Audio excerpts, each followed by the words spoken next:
खल्तीमा पैसा नभएको विपन्न गरिबले स्वास्थ्य उपचार पाउनु पर्यो, त्यो हो हाम्रो एजेन्डा। 2 वर्षमा बन्ने बाटो 20 वर्षमा पनि बन्दैन, 1.5 वर्षमा बन्नु पर्यो, त्यो हो हाम्रो एजेन्डा। रुखमा बाँधेर हुन्छ कि बाटोमा सुताएर हुन्छ कि खोरमा जाकेर हुन्छ, बाटो बन्नु पर्यो। यहाँ त बाटो बनाउनलाई यो भेगमा मेरो भोट छैन, यहाँको बाटो किन बनाउने, यो भेगमा मेरो भोट छैन किन बाटो बनाउने। राष्ट्रिय स्वतन्त्र पार्टी सरकारमा गयो भने काङ्ग्रेस हिँड्ने बाटो पनि बनाउँछ, एमाले हिँड्ने बाटो पनि बनाउँछ, माओवादी हिँड्ने बाटो पनि बनाउँछ, सबै नेपाली जनता हिँड्ने बाटो बनाउँछ।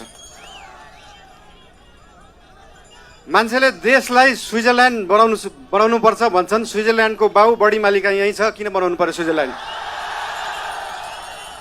स्विजरल्यान्डको पराकाष्ठ रामा रोशन यहीँ छ, किन बनाउनु पर्यो स्विजरल्यान्ड? खप्तड नेसनल पार्क यहीँ छ, किन बनाउनु पर्यो स्विजरल्यान्ड? हामी नेपालीहरू माल भएको चाल नपाएको मान्छेहरू पर्यौँ। भएको चिज देखाउनै सकेका छैन, सुदूरपश्चिमलाई जोड्नै सकेका छैन। सुदूरपश्चिम त्यो दिन जोडिन्छ जुन दिन सुदूरपश्चिममा एकदम धेरै कलाकारहरू हुँदो रहेछ, 8 लाख सब्सक्राइबर भएको, 1 मिलियन सब्सक्राइबर भएको, तर त्यो गीत काठमाडौँको चोकचोकमा बज्दैन।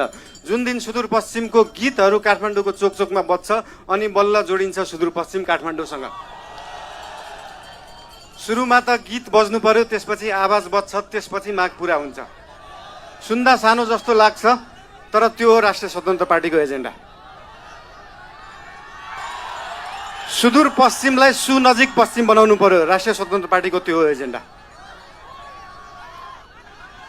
तपाईहरुलाई आज यहाँ आएर भेट्न पाइयो, धेरै खुसी लागेको छ। म धेरै बोल्ने मान्छे होइन। राष्ट्रिय स्वतन्त्र पार्टी तपाईहरुसँग यहाँ भोट माग्न आएको होइन, काम माग्न आएको हो। काम दिनुस् है।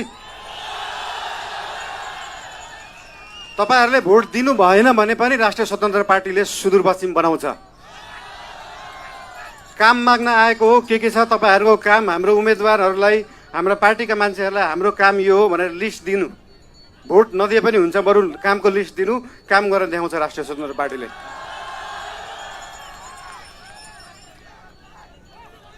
हजुर,